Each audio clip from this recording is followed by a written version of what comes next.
आगे देखिए, इसी में फ्रेजेस के बाद हमें ये जानना है कि what is the meaning of phrase. Phrases को आपने यूज़ किया in short form of any sentence. After that you have to know about abbreviation. Abbreviation क्या है? जैसा कि आप किसी भी सेंटेंस, कई बार दिया जाता है ग्रामर में कि write down short form of he was, तो आपने ही लिखकर एपोस्ट्रोफी एस लगाते हो, इस तरह से लिखते हो। मान लीजिए शॉर्ट फॉर्म ऑफ गवर्नमेंट, तो गवर्नमेंट का शॉर्ट फॉर्म होगा GOVT, तो इस वर्ड को हम एब्रीविएशन कहते हैं। यानी जब भी हम नोट मेकिंग बनाते हैं, एब्रीविएशन वर्ड को भी यूज़ किया जाता है। साथ ही साथ जैसे मान लीजिए गवर्नमेंट है, गवर्नमेंट को हम एब्रीविएशन में GOVT डॉट लगा देते हैं। इसी तरह से बहुत सारे वर्ड्स के एब्रीविएशन बनाए जाते हैं। नोट मेकिंग बनाने में you have to use only one abbreviation in each line. और ओवरऑल यदि देखा जाए तो हर लाइन को, जैसे स्टार्टिंग से लेकर फुल स्टॉप तक एक लाइन माना जाता है, तो एक लाइन में केवल एक ही एब्रीविएशन आप यूज़ कर सकते हो।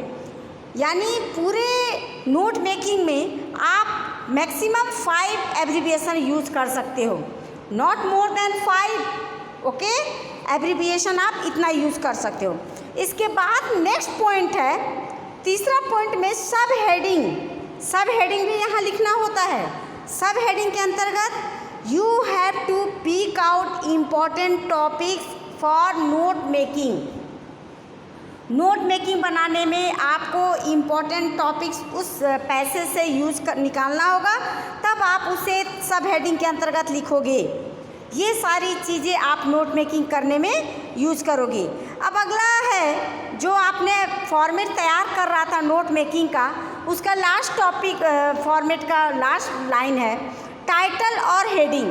अब टाइटल और हेडिंग के अंतर्गत आपको यूज़ करना है सब हेडिंग 1 एंड सब हेडिंग 2।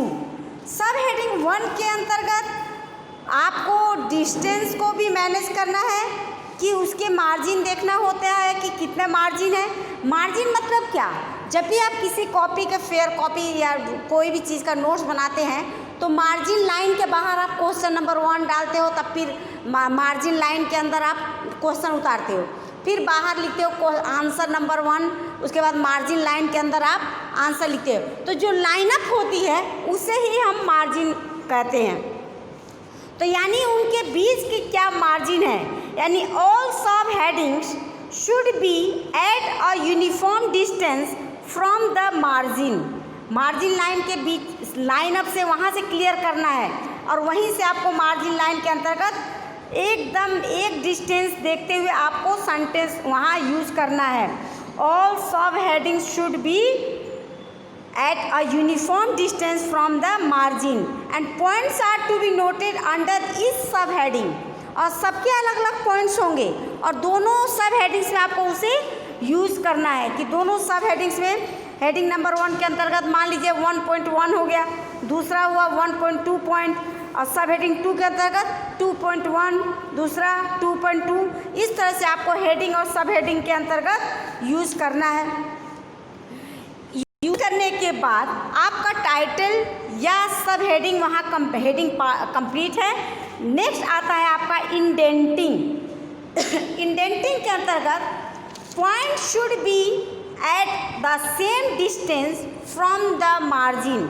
इसके लिए भी आपको मार्जिन लाइन की ज़रूरत पड़ती है, और मार्जिन लाइन को ध्यान में रखते हुए यहाँ इंडेंटिंग के अंतर्गत सब हेडिंग 1 में यानी ए मान लेते हैं उसको, और सब हेडिंग 2 को हम बी मान लेते हैं। तो दोनों के जो इंडेंटिंग होती है, जो डिस्टेंस को मैनेज करते हुए उसे वहाँ शो करना पड़ता है।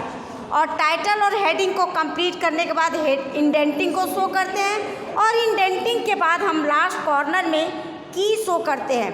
की के अंतर्गत आपको ये देखना होता है कि आपने कितने एब्रीविएशन यूज़ किए। उस एब्रीविएशन वर्ड्स को लिखते हैं।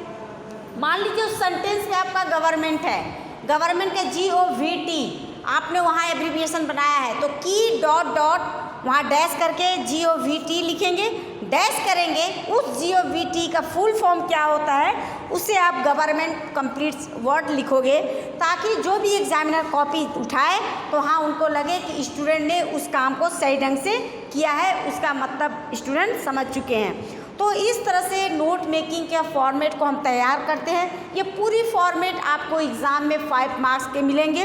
और सेकंड पार्ट इसी के नोट मेकिंग के अंतर्गत ही आता है समरी राइटिंग। समरी राइटिंग के लिए हम